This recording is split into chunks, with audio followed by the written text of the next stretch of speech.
The corridor light hummed above my head as I pushed our apartment door open and stopped 2 steps outside. Daniel stood with a woman under the number plate, her coat half zipped, her voice low. "Daniel, I have to go," she said as she stepped back. I took a breath that tasted like metal. Suspicion thrummed through me the way a hearing aid picks up a distant interference. It made me move faster toward them. "Daniel, who is this?" I said, and my voice caught on the hallway tile. The woman started, glanced at me, then folded her hands as if she might have a reason to hold them. Daniel's mouth tightened. He didn't step toward me. He did not reach for my arm. That hesitation lit something behind my ribs. In those first 10 seconds the problem sat plain.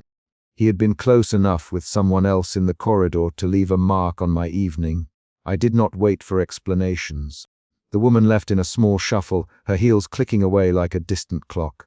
Daniel did not follow. He watched the door close and kept his hands at his sides. I remember the way his shoulders did not rise to cover the silence between us. That silence was its own answer. We moved inside. The living room smelled of coffee gone cold and cedar from his jacket on the chair. I folded my hands to steady myself and asked, "Daniel, what happened in the hallway?" My throat had a dry scrape. He looked at me as if I had asked a simple, forgettable question. "Evelyn, it's nothing. Daniel." He massaged the bridge of his nose and put his phone face down on the coffee table. He did not say the woman's name. He offered a thin, practiced smile and reached for the wine bottle on the shelf instead of for me. Anger started as a tightening under my ribs. I felt in the tips of my fingers. "It's nothing. You were talking to someone in the hallway. Claire left seconds ago," I said. My voice was short. I used her name because saying it made the moment concrete. Daniel's eyes flicked away. "Claire's from an event." It was brief. "Evelyn, stop turning a small thing into..." He cut himself off when he saw my hands tremble. He had a way of shrinking explanations until they fit into his comfort. May arrived the next morning with a thermos and a photograph folded into a cheap envelope. She set the thermos on the cafe table like a steak and slid the photo across. Marcus's name, my colleague, was in the corner of my phone screen the same hour. I opened the photograph. Daniel stepping out of a hotel entrance, Claire to his side, her hand on his arm. The hotel logo was clear on the glass door. "Evelyn, look at this." "Maya." Her voice was blunt and careful. "This is not a hallway hello." She pushed the envelope closer. Her fingers left a dark crescent on the paper. My chest loosened and then tightened. Suspicion shifted to a sharper ache that tasted of metal and hot milk. "Maya," I said, "when was this taken?" I kept my hands steady on the table so I would not fold the photograph to pieces. Maya's eyes did not waver. "Yesterday evening." I grabbed it off a mutual feed. Marcus forwarded it to me. "He's sick of quiet damage too." Maya, Marcus's name with a little exhale. Her presence made choices obvious where I had been rationalizing. I felt anger come to my tongue like heat. That afternoon I climbed into Daniel's car because he asked me to come for a drive. He parked under a strip of amber streetlight and pushed the key fob into his palm like someone presenting peace. I watched his hands. I watched his jaw move as he made small polite sentences. "Evelyn, I wanted to talk about work, about us," Daniel softly, then opened his palms like he had nothing to hide. He drove with slow, steady control and kept checking my face the way someone checks a painting for scuffs. I let him speak and watched for the moment when he would reach for a real answer. I found the key because I reached for gum in the glove box and my fingers closed on metal. The key was a small brass rectangle stamped with a hotel's logo. I did not ask. The discovery spoke for itself. My breath shortened and my next feeling slid from anger into a tight edge of fear. "Hush." I turned the key between my fingers and heard the leather creak in the passenger seat as Daniel looked away. "Daniel," I said, simple and direct, "why is there a hotel key in your glove box?" My hands did not stop moving. I folded the key and then set it on the console between us.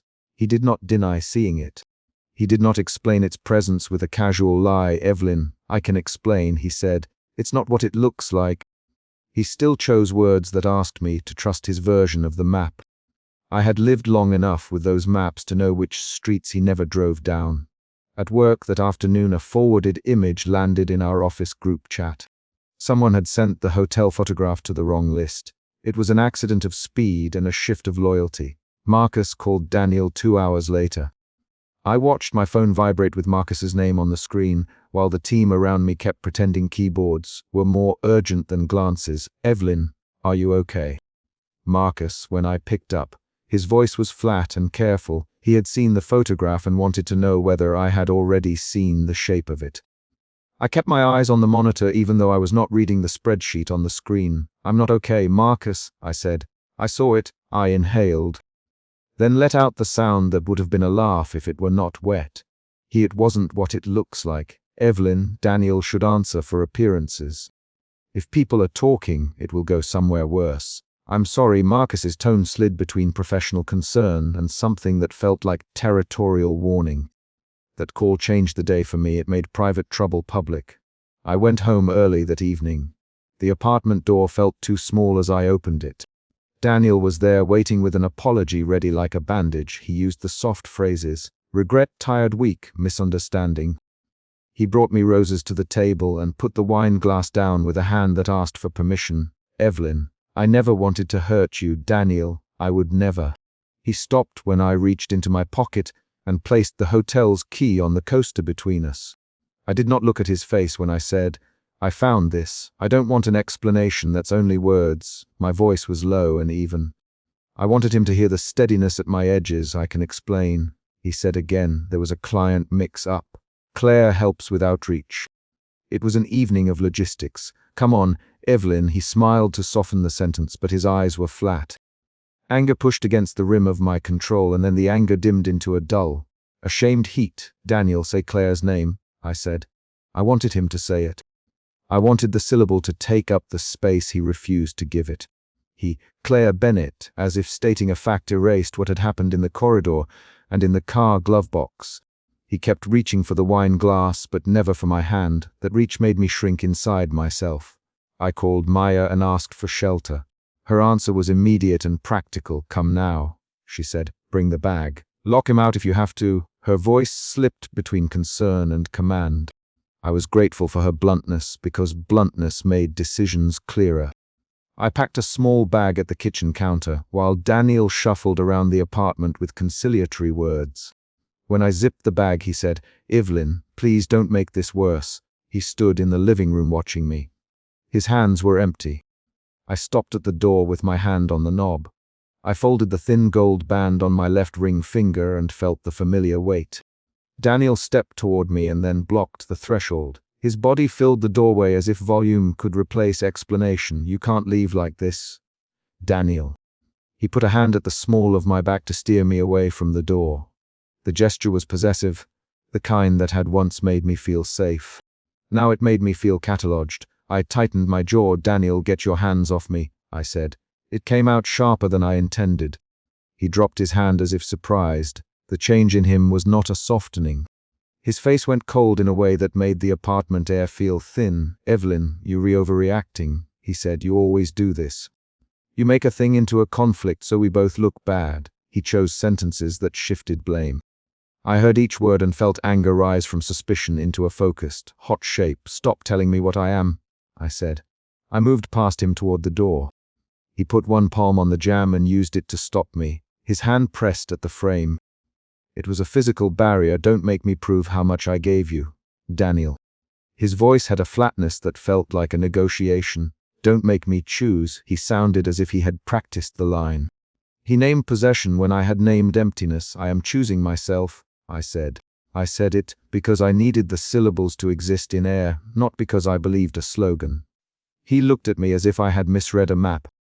The hallway light cut across his jaw. He tried to bargain. He offered apologies rolled thin and promises he did not intend to keep. He would change his phone habits and go to counseling if I wanted.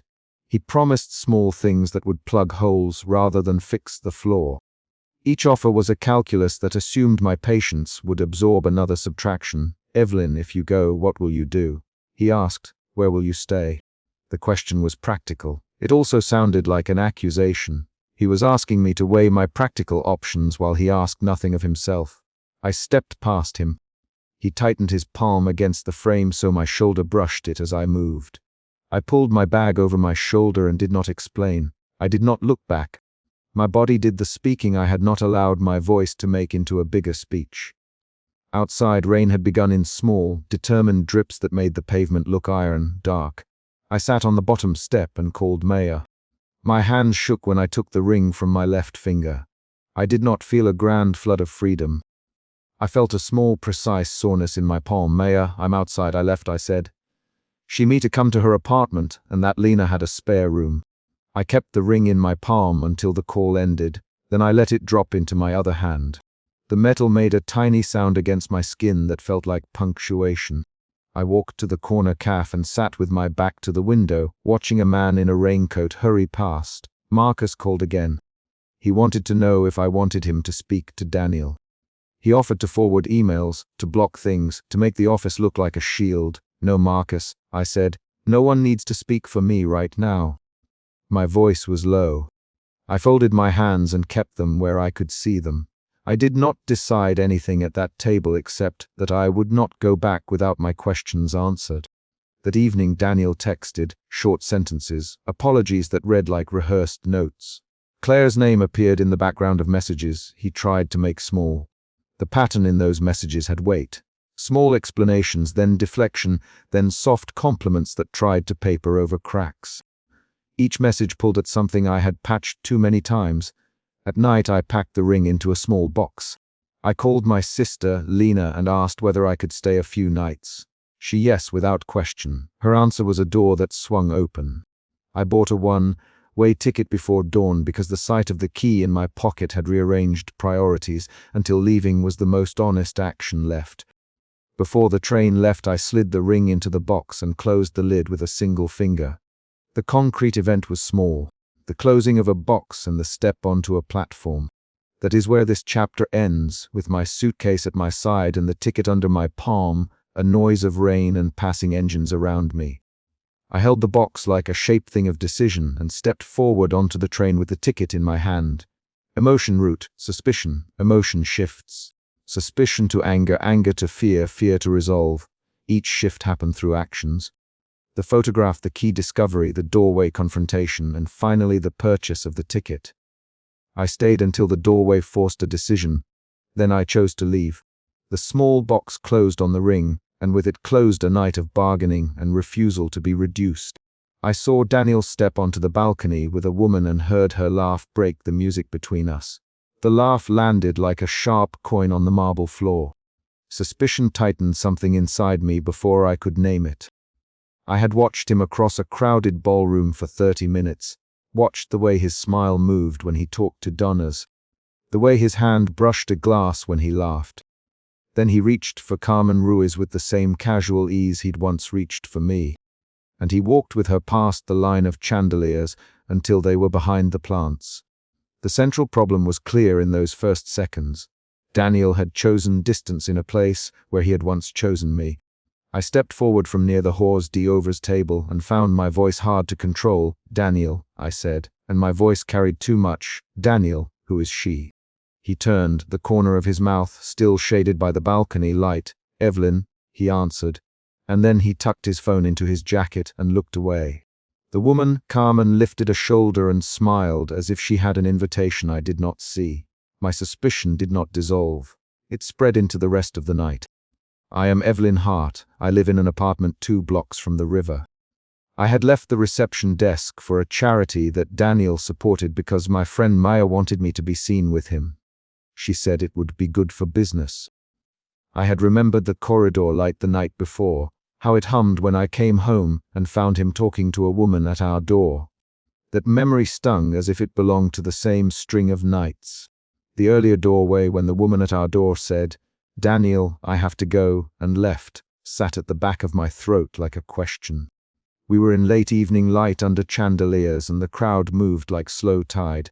Daniel had been distant lately, and that distance felt like its own person. I pressured him for answers at the valet later, but the moment on the balcony had already taken an edge beyond words. "What happened on the balcony, Daniel?" I asked again when he slipped past waitstaff toward the valet.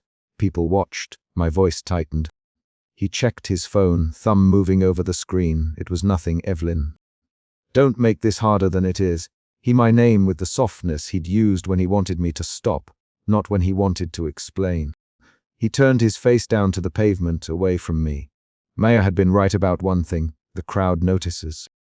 People who had not known us as a couple now looked between us. I felt humiliated in full view. My mouth opened and closed as if the words were still deciding whether they belonged to me. It looked like more than nothing. I said, "You went off with her. You laughed with her, Daniel." I held my voice low because I did not want the valet to hand me more embarrassment. He returned the phone to his pocket and moved his shoulder like shrugging dust off a coat. "You saw two people talking on a balcony. That's all." He left the citation of the fact standing as if it were evidence that erased meaning. That was his habit. Reframed the scene until the hurt looked like my mistake. My reaction shifted from suspicion to a slow, hot anger that made my hands shake. I touched the thin gold band on my finger and felt skin under cold metal. The next morning I met Maya at a coffee shop downtown. The place had small tables, a battered menu board, and the smell of espresso over the hum of an early crowd. I told Maya what I had seen without the music or the glitter. Maya set her cup down with a small clack and produced a photograph she had asked the neighbor to take through the lobby door. "Look, Maya, this was last month. Daniel and Carmen entering the Thornwood building. He's with her at 12:20, 3 in the morning." She slid the printed image across the table. I pressed my finger to the corner where Daniel's shoulder showed in profile. "Why would he?" I began. "Because he closes things instead of talking about them, Maya. Because he doesn't want to be the person who has to explain himself. Evelyn, you need proof, not only a feeling." Her tone tried to be steady. I heard worry under it. "Bring your wallet. We'll go to the address on anything you can find. We'll ask questions." She named practical steps. Her voice put the next move in front of me. I left the coffee shop with the photograph folded into my palm and the taste of bitterness in my mouth. The emotion shift there was immediate. Suspicion had hardened into a plan. I started cataloging nights, receipts, little lies, and absences. I did something I had never done before. I waited until he fell asleep and checked his jacket. His jacket smelled like cedar and his aftershave. I could have left the jacket untouched. Instead, I slid my hand into the pocket. My fingers found a hotel receipt with dates that did not match the dinners he had cited. And beneath the receipt a small brass key with the kind of weight that implied it opened a door. The paper had a corporate logo. My hands trembled. I read the date and felt the air narrow around me. This was proof. It forced a decision. That night in the bedroom, my breathing was measured because I was careful about sound. Daniel slept with his back to me. I folded the receipt into my palm like a small animal and put the key in my pocket. I did not wake him. I stood by the closet and could feel the thin gold band on my finger like a tick of a clock. The emotion there moved from a plan into an ache of humiliation, and that ache told me that staying with silence would hurt me more. I called Maya and she came with me to the corporate address on the receipt the next afternoon. We rode in her car, ran by a false smile at a florist when she bought camellias, and walked with a purpose that made our steps click like measured sounds. The building was a curtain of glass with a brass plaque. A man named Liam Cole was at the reception desk. He had the manner of someone paid to be distant and polished. "Can I help you?" "Liam, we were looking for the private suit registered to Daniel Mercer on a hotel receipt." I put the folded paper on the counter. I said Daniel's name like a small accusation. Liam's eyes skated over the paper and he reached into a drawer. He did not make a face. "I don't confirm clients' stays, but someone might be able to help you at the service entrance." He offered a business card with a suit number written in neat ink. Maya leaned forward and said, "Liam, did Daniel stay there often?" Liam put the card into my hand. "I can't discuss it. That's company policy." His reply was blunt and legal. He handed the card as if it were evidence. Liam became a small, practical obstacle rather than a villain. His choice nudged the story forward. The emotion shifted again. Planning became urgency. We went to the address listed on the card that night. The suit corridor smelled of lemon cleaner and a muted television. The security guard's badge glinted when he checked our names. He was polite, bored, and not a barrier. I saw through the frosted glass a silhouette that was unmistakable. Daniel's profile the first time, then Carmen's hair in a curl. They were close. They leaned together over a small table. I walked into the corridor and met the glass with my chest.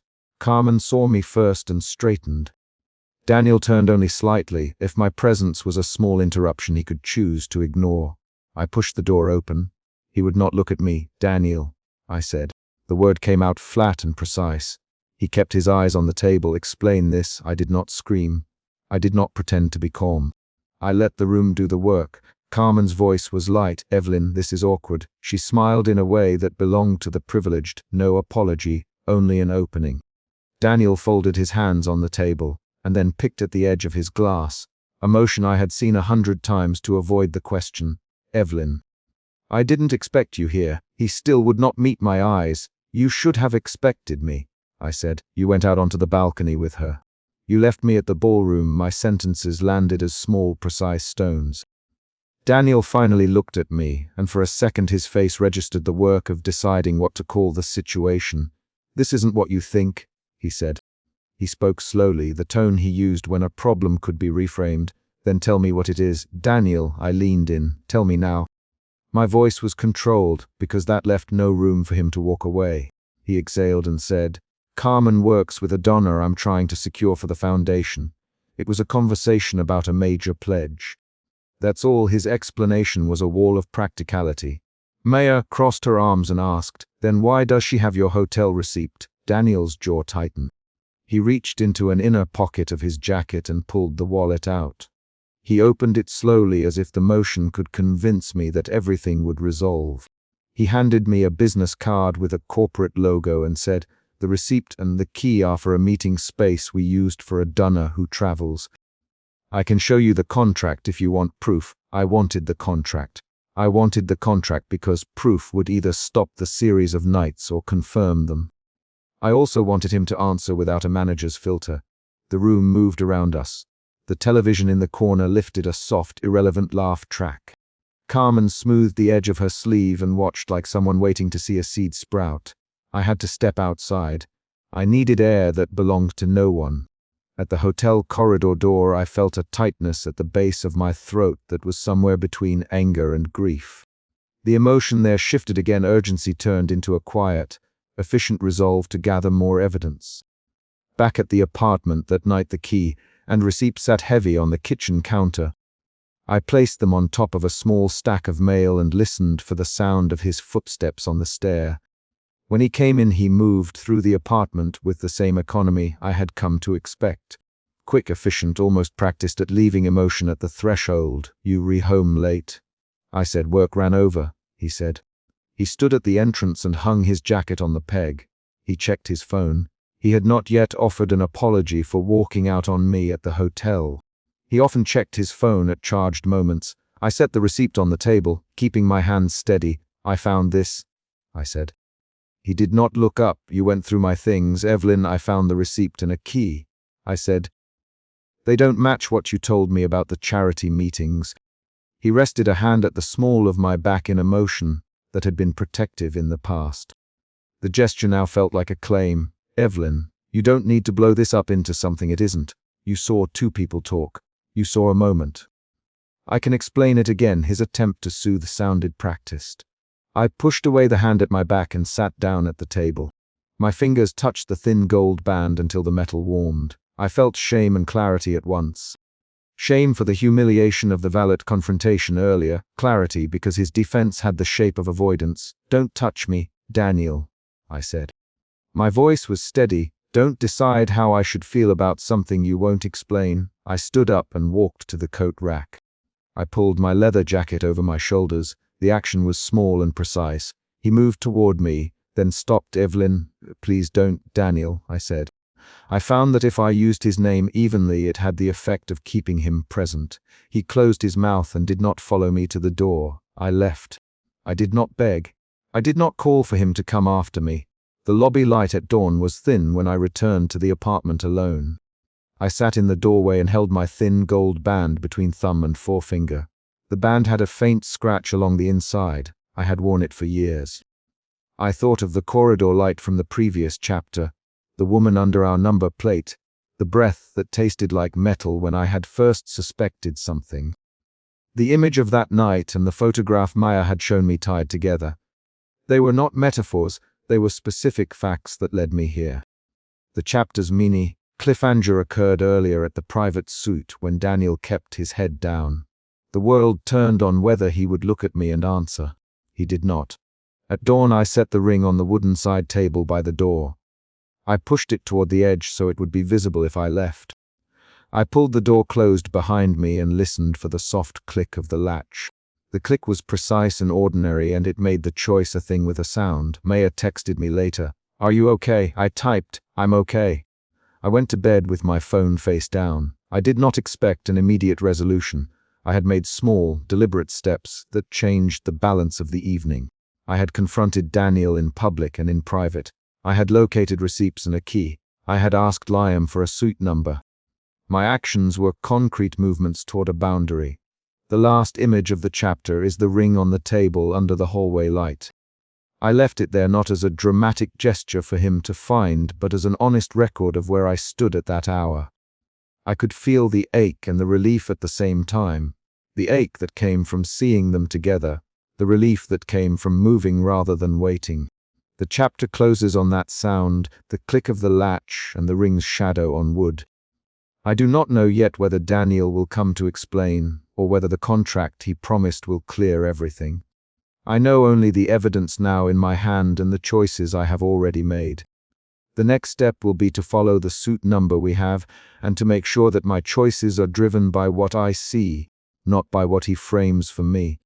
For now, the apartment is quiet and the ring sits in its place. The light hums above the doorway, and I can name the feeling that guided me. Suspicion turned into action. The house is not changed by my leaving the ring, but I am, because I stopped being the person who waited for other people to decide the shape of my nights. I shoved the glass door open and Daniel was there at the table, the pen in his hand moving across a page as if each stroke cut something loose between us. Betrayal landed in the room like a thrown cup. Sharp, immediate, and impossible to ignore. Evelyn, Attorney Hughes without looking up, sliding a blue folder toward him. And the sound of the folder on wood made me step forward. My voice came out flat. "What is this?" He kept his eyes on the paper, as if ink could hide the reason his hand had been steady enough to sign. The man who once rested a palm at the small of my back now held distance in his posture. I remember the way he had laughed on a balcony 2 chapters ago. I remember the coat half zipped at our doorway. Those concrete moments were what made this moment real for me, evidence stacking into decisions. Daniel lifted the pen, showed me the signature already inked, and said, "It's simpler this way." His words were neat, measured. They didn't match the heat that rose in my throat. Attorney Hughes cleared his throat and began to outline terms in slow, precise sentences about property division and custody of accounts. But I wasn't listening for legal language. I was counting the small movements. The way Daniel's jaw worked under his thumb, the way he checked his phone with his left hand twice in a row. Suspicion had been a low hum all month. Now it erupted into something I could name and point to. That naming shifted me from a private H to active demand. "Why are you doing this?" I asked, walking around the table until my hip bumped a stack of files. My hands moved without me, tucking a loose strand of hair behind my ear, folding and unfolding fingers. Daniel's voice did not rise. "Evelyn, I can't." He stopped because Attorney Hughes was watching. "Daniel," I said, and the name was both a question and a challenge. He signed his name again, trying to make permanence with script. The room smelled like recycled coffee and cheap sanitizer. That smell anchored me to the present. "Did you tell Maya?" I asked because when my chest tightened I relied on facts. Maya had found receipts in the garage. She'd called me with a piece of paper fluttering in her hand. The word Maya made Daniel's face change, a small contraction that felt like a confession. We left the office in a cluster of clipped sentences and a hallway that swallowed sound. The marble corridor outside reflected our shoes. My palms left damp prints on the file I carried. I demanded reasons in the corridor, quick words pushed between us: ownership, escape, excuses. Daniel kept his eyes away. "You promised you'd talk to me first," I said. He didn't answer. He checked his phone again, then straightened his coat. The attorney repeated legal terms that sounded like invisible walls between us. I felt anger replace suspicion, a spike that pulled me forward. The emotion shifted, suspicion became anger, so I pushed for specifics. "Tell me what you told him," I said. "Tell me why there's a plane ticket in our apartment. Tell me why you left that woman on the balcony without explanation. My voice tightened. Daniel's jaw moved. Evelyn, he said low. The name traveled like an attempt to calm a dog. It didn't work. An event broke into the argument. Maya appeared at the stairwell, coat buttoned up to her throat, breath puffing in the cold lobby air. She held out a receipt and a message printout like evidence on a tray. Evelyn, I found this in the garage. It wasn't supposed to be there, she said. The arrival was sharp enough to cut the argument into new pieces. Maya's fingers trembled when she pushed the paper into my hands. Her nails had the faint shine of the office fluorescent light. That trimmer turned my anger sharp into single-purpose focus. I took the printout, examined numbers and times, an invoice for a private transfer, a name I didn't recognize, credit card swipes at odd hours. The proof made the fight concrete. We moved together to the underground garage because the paper directed us there, because I needed to see the car. The smell of damp concrete hit me under the fluorescent bulbs. A Mercedes sat under one lamp, its paint collecting small rain marks from the night. Maya stood beside me and said, He booked this at midnight last week, I said, whose name is on the passenger manifest. She tapped the receipt, a woman named Clara Lopez. Clara Lopez meant nothing to me. The name was an object I could examine. My mind shifted again, anger slipped into confusion and then into the sharp, bright need for answers. I drove the conversation with questions. Who paid? Where was she going? Why had Daniel not told me? Maya handed me a text message she'd intercepted between Daniel and a number saved as Hugh's office. The text read only one line. I can't bring her into this life. This is the plan. The scan of the text changed my view. Was Daniel planning to leave with Clara, or had he been planning a strategy that excluded me for reasons I didn't yet understand? The twist forced me to widen my frame. Betrayal sat next to protection and calculation, and I couldn't tell which was dominant. Back at our apartment, the third event waited. I found the hidden envelope taped beneath the bottom drawer of my bedside table. My hands didn't shake when I found it. They moved with a steady, clinical curiosity. Inside was a flight itinerary, a one-way ticket departing at dawn, and a loose, printed note in a woman's handwriting that said, I'm ready to go. He me not to wake her. See, the note hurt because it fit all the small moments I'd already remembered, the woman in the doorway, the balcony laugh. But it also did not explain why Daniel had signed papers in the lawyer's office.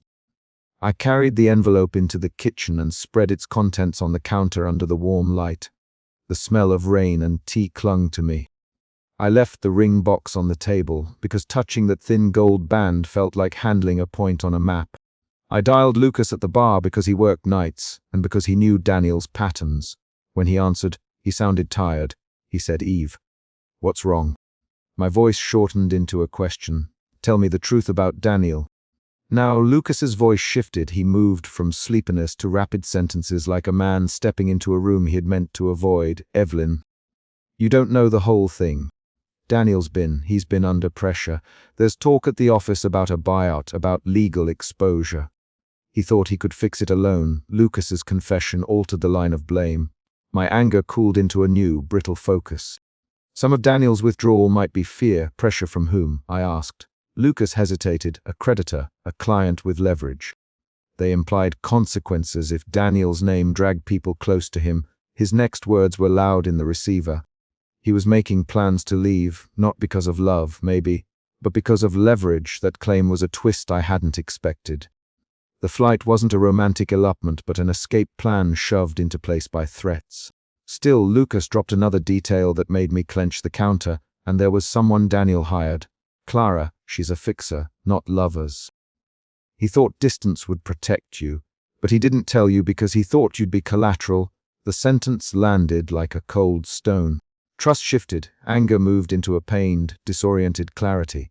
The discovery changed how I saw the balcony laugh. What I'd read as infidelity might have been something else entirely. My next feeling was a sharp, hot confusion, and then a cold resolve to force the truth from Daniel. I went to the bar where Lucas worked to hear more. The bar's neon sign hummed. The bartender wiped a glass and watched Daniel's name hang between us. Lucas me what he knew. Hush payments, late-night meetings, Daniel's habit of checking accounts in the early hours. He handed me a small envelope with bank transfer slips inside. He didn't want you tangled up, Lucas. He thought he could buy us both a way out.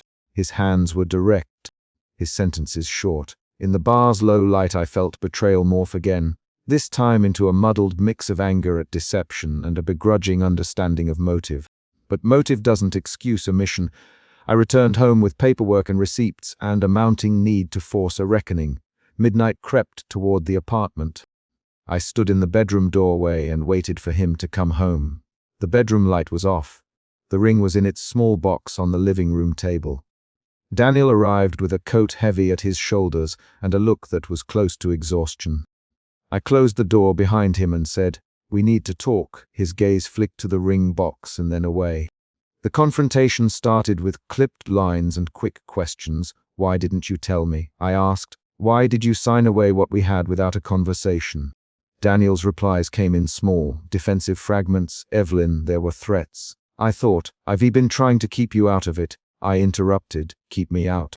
You kept me blind and then handed me the bill." We moved into rapid exchange, 3, 5, 6 short lines, until the room became a series of breaths and the sound of our names. Daniel's voice changed from low to cracked at a confession. I thought leaving would make it stop. I stepped forward and touched his wrist. His pulse beat under my fingers in a fast, irregular rhythm. He me then things I hadn't known. He had been negotiating with a creditor who threatened to expose a business liability that would affect both of us. He'd hired Claire Lopez as a temporary partner to take the public fall. The plan had been to withdraw our names quietly and leave for a place with no paper trail. He chose withdrawal because he didn't know how to ask me to shoulder risk. The admission was concrete. He named accounts, dates, and promises he'd made to himself.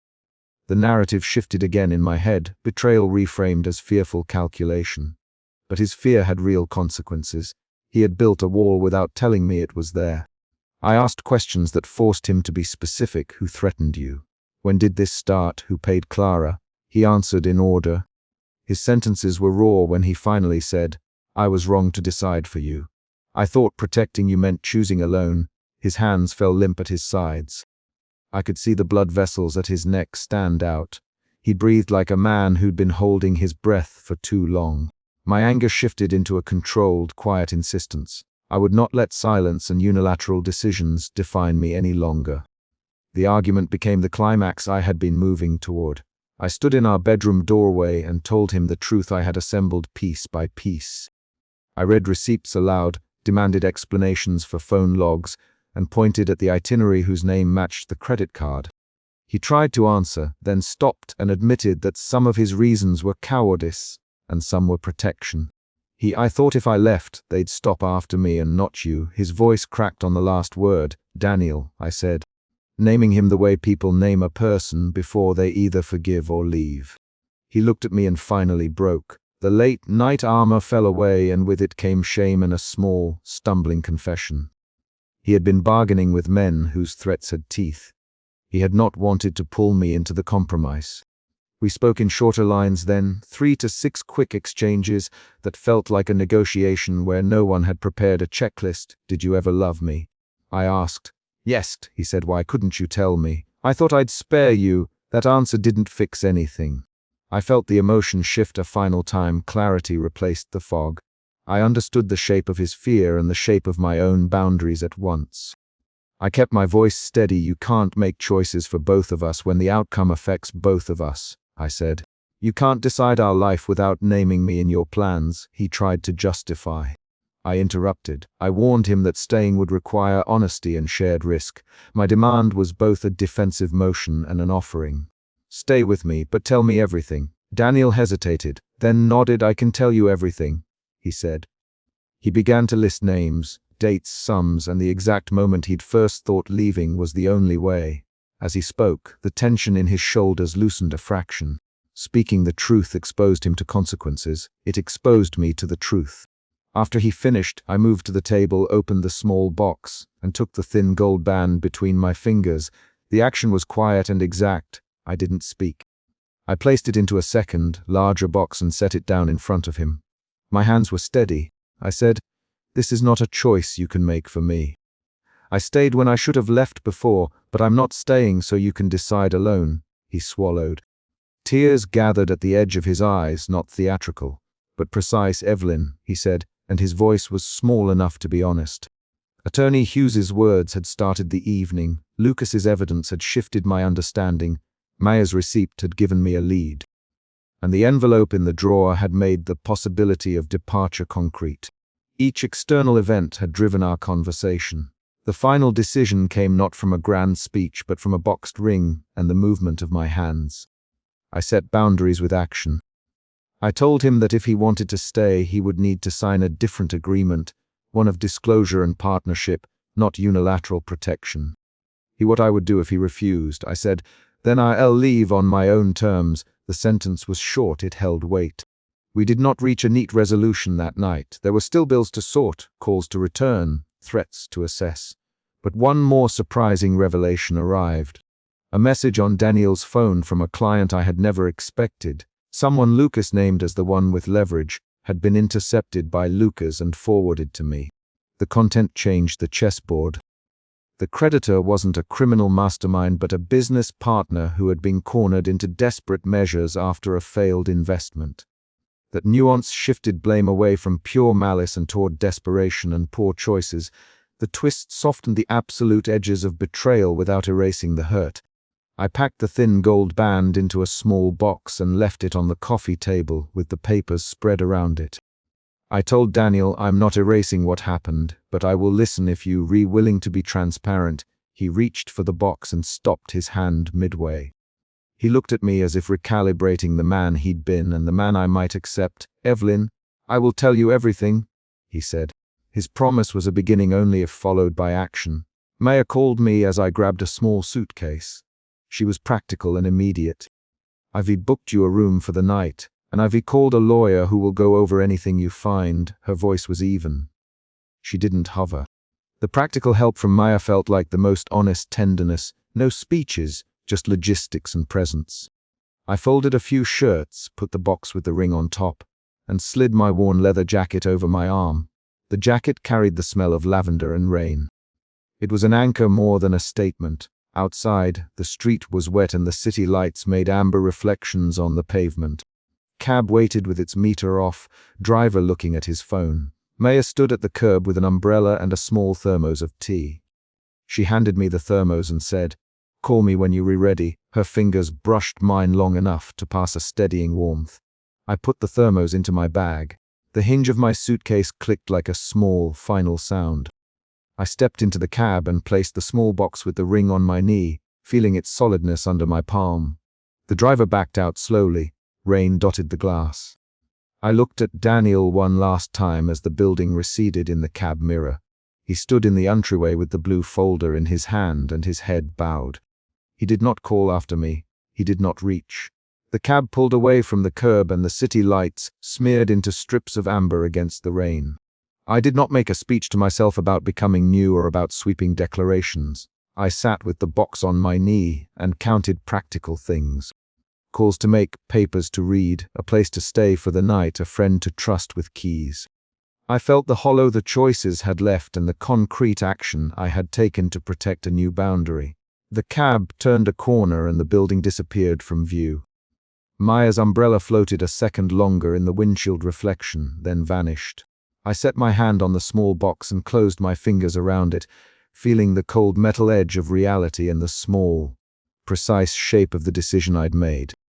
The night did not end with grand forgiveness. It ended with a cab door closing and the soft click of rain hitting the roof. I had the box, the receipts, the list of names Daniel had given me, and a promise to speak again when we had facts rather than assumptions. I had also set a boundary. Staying would require honesty, not decisions made in solitude. As the cab drove toward the hotel Lucas recommended, I folded my hands and felt the ring's thinness against my palm. The small suitcase settled at my feet. A new morning would require calls and choices. But for now, the concrete act of leaving the apartment at midnight with a box in my lap was the clearest thing I had done for myself in a long time. I closed my eyes for a moment and let myself breathe. The city moved around me, lights, late, night deliveries, someone sweeping a sidewalk. I felt uncertain, but I also felt precise. Each movement that night had been a response to an external event, an argument, a discovery, or a confession. Betrayal had guided the first steps. Clarity and action had guided the last. The cab took me away, the box still warm under my hand, and the night had, for now, become a list of tasks instead of a story I had to bear alone.